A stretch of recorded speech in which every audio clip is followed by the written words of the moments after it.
12 years after it all began, the landmark 90th EFC event is set. And so is the title fight between a former champion and a formidable challenger. After the reigning title holder chose not to defend and relinquished his belt, a space was made for the rise of two new contenders and one new champion. At EFC 90 on Saturday, 6 November, the Ultimate Challenger Sindile Menengela clashes with the former champion Faiz Jacobs for the EFC 135-pound gold. Broadcast info at EFCworldwide.com. Hello and welcome to the official countdown show for EFC 90. I'm Simon Stevens, and I'm joined yet again by the greatest bantamweight in African mixed martial arts history, Demart the Wolf Benner. Demart, before we get on to the historic EFC 90 card, let's just have a bit of a retrospective of the fight night. That main event between Shana Parrott and Christine Valmarez. Yet again, Shana showing that she's got the skills on the mat. I mean, it's amazing to see. She's been out for quite a while. Obviously, she was in Bali doing a lot of jiu-jitsu. Obviously, it showed in the fight. I think it was expected for her to be dominant on the ground. There's a little bit of a controversy. Some people say that she didn't tap, but at the end of the day, she got the win, and kudos to her. And Christine coming forward, always a fan-friendly fighter. It'd be great to see her back again because she is an entertaining fighter and going good stand-up again. In that second round, she was coming out faster and harder and was starting to lay a bit of leather on Shana's chin. Exactly. I mean, she's been always aggressive. In the amateur scene, whoever followed her career, I mean, she's always coming forward, looking to finish the fight. But I think Shana's experience just was able to overcome that kind of pressure. So then Shana got the submission win. So quite exciting. Also want to see Shana back in there. Excited to see who she can face next. As a fighter, is there a silver lining there that she can walk away with her head held high saying she never tapped? I mean, yes and no, in a sense. I mean, whatever makes you sleep at night, but at the end of the day, your record is already affected. Hopefully, I mean, the submission looked valid. Some people say that she never tapped. Other people saying that she looked like she was out. So it's debatable, but at the end of the day, Shana got the win, and I'm sure she's happy with it. 13 championship fights. You never tapped them out, did you? Only in the gym, sometimes. And that co-main event between Tresor Pupanga and Block Kabanda wasn't what we were expecting. A bit of a slow fight, but a lot of technical skills showed by both lads. Absolutely. I mean, you would expect the fight to be more of a stand-up fight. Obviously, if you look at a guy like Tresor, I mean, he's a specimen. He's very muscular, very explosive. I've trained with him for quite a few years. Obviously, the ground game was the biggest difference. This was the rematch. Was pretty much the same fight, similar type of fight. Tresor obviously was more dominant on the ground, was able to control the position better. At the end of the day, I mean, Tresor hasn't fought. The last time he fought was when I fought Sayed too, so that's a long time. So I feel that maybe the nerves also got to him. Now he's got that win back, and then is now ready to possibly put in better shows. So kudos to him as well. Do you think he's going to come forward in his next fight and put on more of a fan-friendly performance? I mean, who's to say? The guy obviously was happy with the win, and then good on him. I mean, it's a lot harder to criticize. I mean, it's a lot harder to be in there than actually just criticize fighters. So being a fighter myself, who knows what was going in his mind? So maybe he's happy with it. So it is what it is. Yeah, being a fighter yourself, you didn't listen to me when it came to the Wade Kasper Julio Plaiki's bet spread. Someone put some money down and lost. Tell me about that fight. Yeah, I'm very sad that I need to apologize to you for not listening to you. Actually messaged one of Wade Kasper's training partners, like, hey, will he win? He's like, yeah, he's going to win. So I thought, okay, no, I think it's a sure bet. But Julio Plaiski, I mean, this kid is amazing. His first fight wins that submission, and now this amazing KO. What can't this kid do? I think 2 more fights or so is definitely knocking on that door for that title. Yeah, just 2 fights, but I still think yours is a good bet, because looking at Kasper, he's training at MadFit with Leishing, with Don Madge, all those guys down there, Cameron Pritchard, some of your former teammates. Musinyane. Exactly. I think, I mean, the bet was, I think it was sure. I was thinking he's training with Bokang, obviously very explosive. He should do well, but obviously at the end of the day, training and fighting is completely different. It's all about how you feel on the day as well. Who knows if the weight cut affected him as well. So, I mean, kudos to him. He's a good fighter. Hopefully see him back very soon. Yeah, I'd love to see Wade back. He is a cracking fighter, another great prospect, just as Plaiki's is. Sanchez against Rocky Ilunga. Again, Rocky's showing that he's stepping out of his brother's shadow a little bit. Absolutely. I mean, you've seen now the guys out of FFM. They very wrestling focused. Ilunga as well. I mean, he started off with striking, obviously with his brother, with the kickboxing, but he took the fight down. He was very dominant on the ground, controlled the fight very well. It was another performance similar to his last fight. So it's pretty much becoming more of a wrestler than anything else. My favorite post-fight interview in that event was definitely Van Damme and Bowie. 48 is not a number. Let's never forget that. That's for sure. Yeah. A fantastic performance for a guy coming back after all this time against Johan Bezuidenhout. Yeah, absolutely. I mean, it's always good to see guys coming back after a long layoff. It is indeed 2022 tomorrow. Yeah.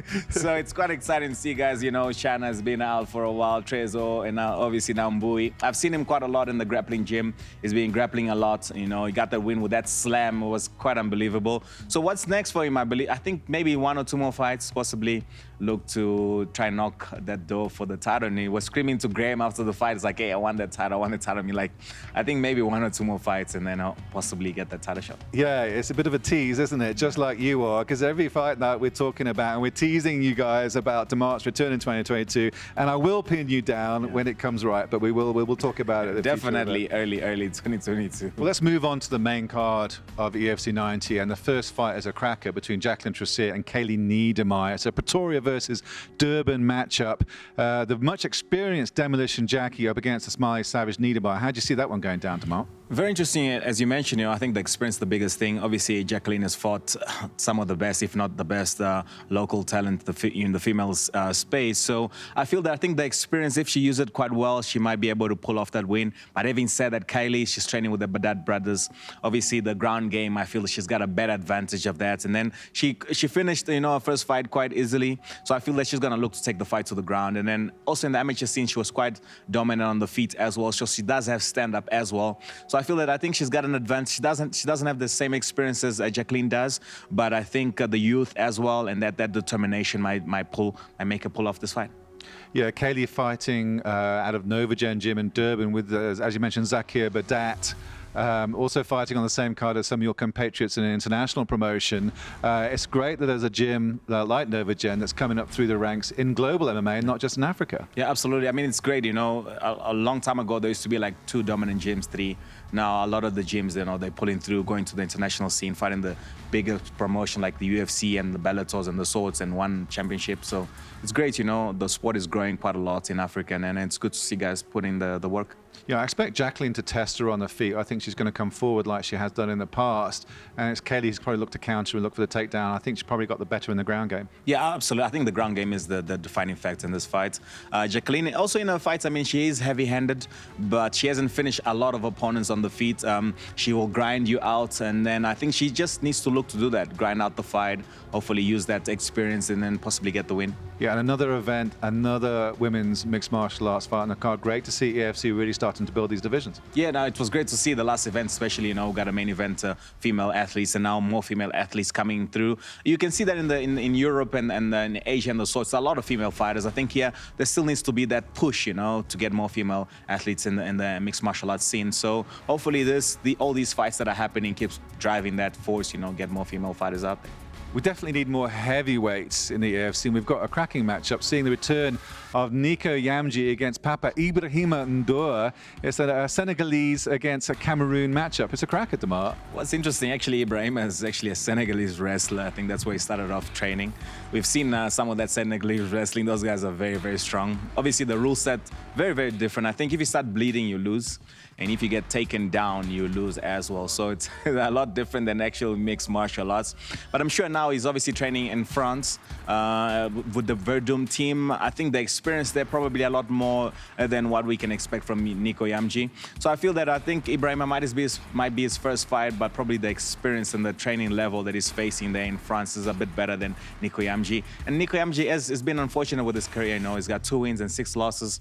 He's lost obviously to some of the best guys in the division. But who knows, maybe there'll be some resurgence from Nico Yamji, but I wouldn't expect that fighting this monster of this Senegalese guy. Looks like younger, looks more motivated, obviously wants to prove that he's also part of the best in the division. So it's going to be interesting. Yeah, like you said, a 2-6 record, but that hides the fact that Nico's been doing a lot of boxing lately. So again, we're stereotyping this as a stand-up against the Senegalese wrestler against the Cameroonian striker. Yeah, for me, like I told you, I always want to bet on the grappler. In this case, the wrestler. So I feel, Liku MG boxing in itself is very different, more skill, and the experience counts a lot more in boxing than mixed martial arts, because in MMA it's more fighting than it is skill, in a sense. If I can I can explain that better, So boxing, you can be a really good boxer, but not translate that well into mixed martial arts. So Nico MG might be a really good boxer, but mixing it up maybe is finding a lot more difficult to do. And obviously the gloves as well. The makes a big difference when you're fighting with smaller gloves and then the bigger gloves. Well, many years ago, you told me that the fight always starts on the feet.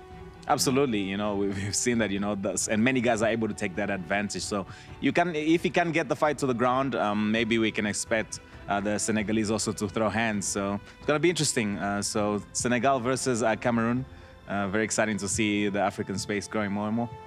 Well, let's move on to your division, the Bantamweights, and also one of your lads is fighting in this matchup, Nick Gwende from Zimbabwe, taking on another Zimbabwean, but based in Ireland, Taka the Kathmandu, both making two very, very impressive performances in their last way out. Just talk through Taka Mandu's performance in his last way out, because it was a very impressive debut. Very impressive. I mean, obviously having the first fight and then fighting a guy like Aziashu, obviously he's got more experience in this space, and we always look back in that amazing KO finish, that went viral. I feel that, I think the experience was more for Aziashu to win. I didn't expect Taka Mandu to do that well. He was very composed on the feet. He did very well. His movement was good, and he was confident on the feet as well. A lot of the times you get amateurs that are not that confident on the feet. He was throwing his punches, was able to take the shots as well. I just feel like both of them should have mixed it up a little bit more on the feet. It was highly, highly stand-up, and it was not that one-sided, because Aziashu did do well as well, but the problem was also apparently broken his hand in the first round, they say, Aziashu, so possibly affected the way he performed, but not taking any away from Taka. He did very well. Yeah, he did, but it was not almost an impressive performance as his opponent in this matchup, Nick Gwende, who fights at UMF in Kailami with you. That body kick of Themba Mkhize was absolutely sweet, wasn't it? Yeah, he was working that body. Actually, it was a punch that, funny enough, it cracked, I think, 6 of his ribs.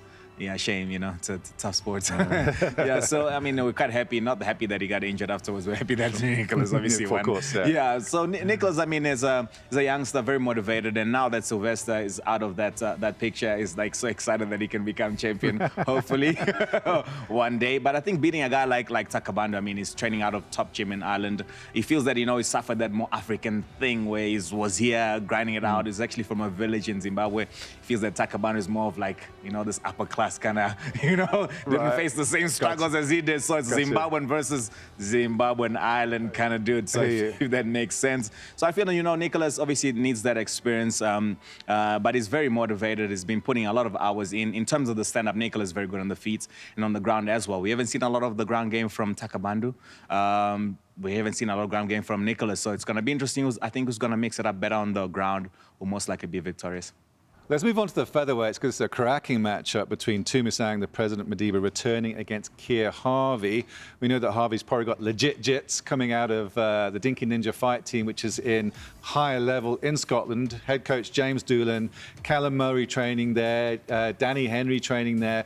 We know it's going to be absolutely fantastic, but against a very experienced veteran in Tumi Madiba. I mean, what can we say about Madiba? The guy has been around the block. He's fought all the guys basically in the EFC. He's become a guy that doesn't really care much if he wins or loses.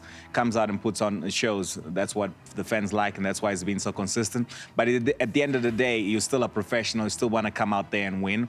He's trained many gyms, and now he's residing in CIT in Pretoria. So we're looking for him to come back and get that Tumusang Madiba that's very explosive, throws hands, and then possibly gets a submission. But having said that, I mean, he's fighting a legit grappler. And then they're also very good striking that side in that gym. So it's 4-1. We expect this fight to possibly go to the ground and him getting an advantage over Madiba. How difficult is it as a fighter when you're moving around so many gyms in the past? Because a lot of people said about Tumi in the past that, if he stayed at one gym in the way that his opponent Keir Harvey has, that he would have actually had a better run at a title. I think the best thing, honestly, is to be able to have a coach that allows you to go train elsewhere but still keep the same roots in that gym. So you cannot just keep changing coaches all the time. I don't think that that works out well for you.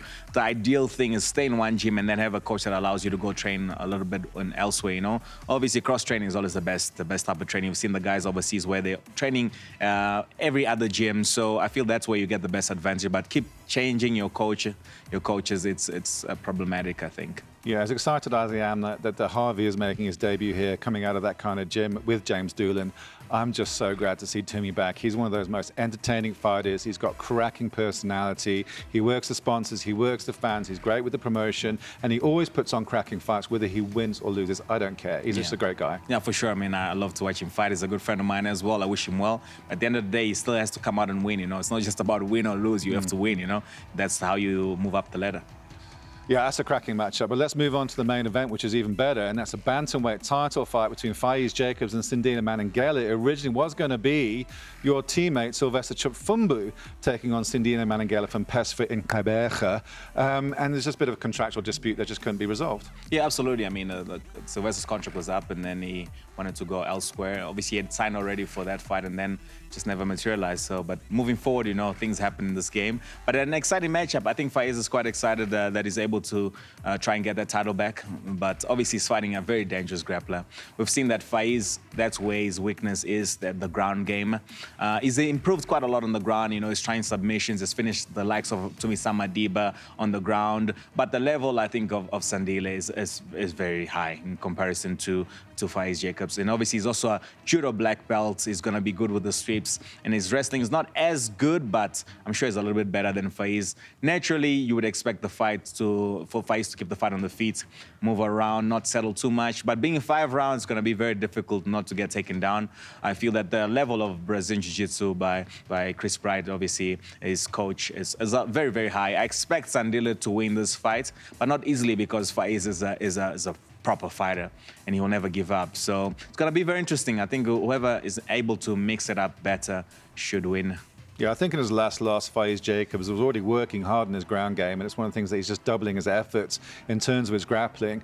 But then again, how great would it be for another belt to head back to Gqeberha? Yeah, very interesting. So I think, honestly, in this fight, you know, Faiz might surprise. We've seen the fight with actually Zulu Boy and Biko. I didn't expect it to go. I mean, in a way, I did. I actually mentioned that Zulu is very good on the ground. But after that first round, I thought, you know what, this is going to be just a whitewash, you know, like it's over, you know, the way he was controlled on the ground. And he pulled off that submission.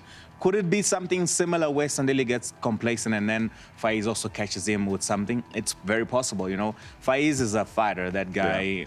Proper fighter, no quit in him. He will fight with every single thing. It won't be easy to submit him, I feel. So he's gonna give it his all, and then we'll see. It's a very interesting matchup. I don't think it's just a one-sided as many people expect if the fight does go to the ground, which most likely will.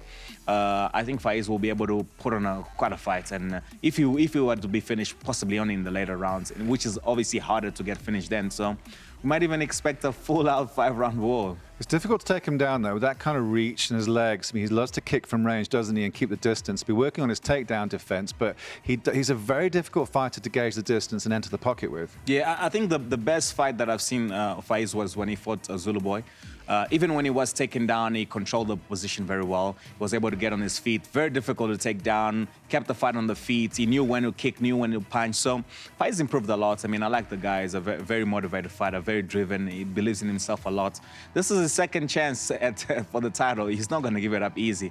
But I feel in terms of skill set, naturally, both guys' backgrounds, Faiz is a better striker. Even the fight with Sandile's last fight, his stand-up wasn't amazing, but obviously he got to the fight to the ground and was able to beat Aziashu, which he didn't finish him. It was a decision fight, right, so it won't be easy, honestly. It's going to be a very competitive matchup. The thing about Chris Bright's guys at PESFA, they're always looking in their chains, aren't they? They're always one step ahead in terms of the ground game. The transitions of Manangela are absolutely beautiful, and he's really thinking later in the round about where he wants to be, whether it's on your back or whether it's a leg lock or whether it's your arm bar. It's the way his fight IQ and his grappling is so impressive in terms of he foresees his chains. Yeah, no, I think on all honest truth, Chris Bright is probably the best grappling coach at the moment in the whole I can't say the whole of the continent, but I mean in South Africa specifically, you know, their guys are amazing on the ground. So I feel that the level of grappling that Sandile is also encountering on a day-to-day basis is probably higher than Faiz Jacobs. But obviously that translating that grappling, pure grappling to mixed martial art is different. It's always about who can do it better. So I feel that in terms of the high level, possibly Sandile is getting more better rounds, better grapplers. But at the end of the day, still mixed martial arts. There's no elbows and getting punched when you're on the ground. So I feel that I think Faiz might be able to surprise. I honestly feel that Faiz might be able to surprise Manengela in this fight like the way that Zulu did. But I don't think they're going to make the same mistake again in that gym. How is it that you have such heroes to local communities in places like the Eastern Cape, in Gqeberha and in Zwide, and all the other townships in the area, that these PESFA guys, and yet the MEC for Sports in the Eastern Cape is still ignoring the amount of effort that PESFA and Chris Bites people do in the community? Isn't that a bloody disgrace? Moving on.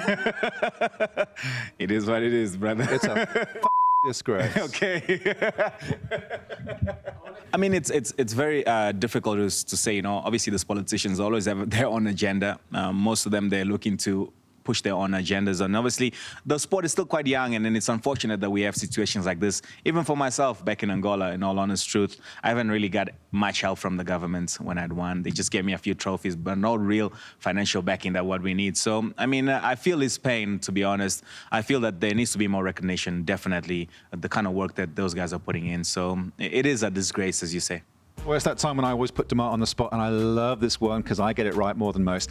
It is the World Sports Betting Odds. And let's start with Niedermeyer against Trosier, experience against new young talent, Demar.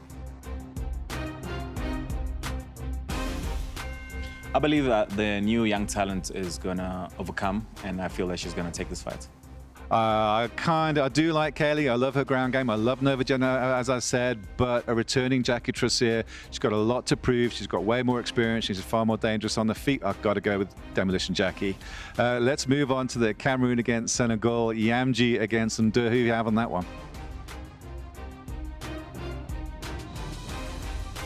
I think because of the background of Senegalese wrestling, the training in France with a possibly better team in place, I feel that the Senegalese is going to take this one. Oh, I'm going with Cameroon, mate. You got it wrong again. Again, I'm going to disagree with you, Demar. I'm going to go, there's a trend of heavyweights returning to the EFC and pulling off stunning wins, as we've seen with Van Damme and Bowie, and I think my man from Cameroon is going to come back with a second-round knockout. Let's move on to your lad, Nicholas Gwende, against the Kathmandu. The both Zimbabweans. Who do you have on that one? Absolutely, Nicholas. I think a lot of people don't realize how good Nicholas is. Obviously, we're very grappling based in our gym, and our striking is also very good. So I feel in terms of the striking, after watching Taka fight in his last fight, Nicholas is definitely going to either finish him on the feet or even submit him on the ground.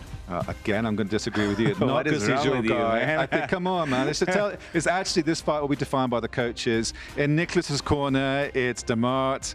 In Taka's corner, it's Carl Pendred and Chris Fields. I'm going with my lad, Takamandu. Oh, wow. He's such a traitor.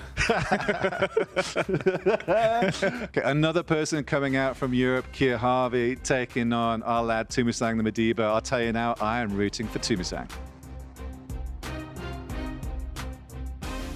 Same here, you know, Tumusang, I think the experience is vast experience. You know, he's faced all types of fighters, strikers, grapplers. I feel that Tumusang is going to pull off this one. Obviously, it's not an easy fight, but I feel that it's his time to come back, and we want to see those backflips off the cage. Man, Let's go, Tumi. It's been a while. I think it was March 2019 was his last win in the EFC. The main event of the evening is Sindile Manengela against Faiz Jacobs. That's a tough one to call, but I'll put you on the spot. It's a cracking fight.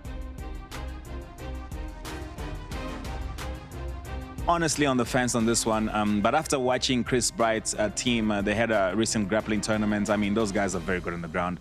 I feel that Sandile has got a better chance at winning this fight just because it's 5 rounds, you know. I don't think that Faiz will knock Sandile out, in all honest truth. It's going to be a hard fight, but I think Sandile will be able to pull it off later in the round, possibly get a submission. So, I mean, I'm on the fence, honestly. I feel that Faiz is a better mixed martial artist overall, but the ground game, I think the difference is too much. I can be wrong, but I feel that Sandile might pull it off.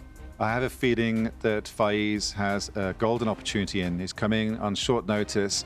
He's almost like a Ronin. He's a gun for hire. He's got nothing to lose. He's going to come in. He's going to be desperate. Belt. He's going to be swinging. I think he's going to take it, and I think he's going to surprise everyone. I think he's coming in as a big underdog, and that's a great parlay bet and a fantastic main card.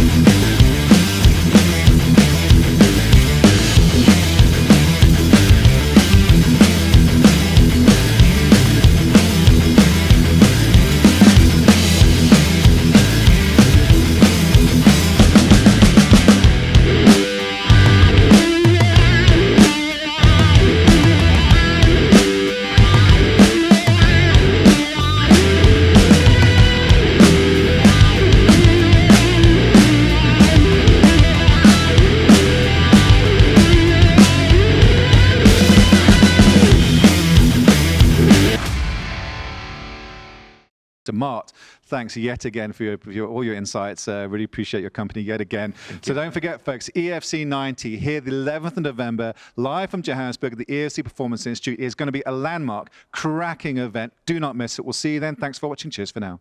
12 years after it all began, the landmark 90th EFC event is set. And so is the title fight between a former champion and a formidable challenger. After the reigning title holder chose not to defend and relinquished his belt, a space was made for the rise of two new contenders and one new champion. At EFC 90 on Saturday, 6 November, the Ultimate Challenger Sindile Menengela clashes with the former champion Faiz Jacobs for the EFC 135-pound gold. Broadcast info at EFCworldwide.com.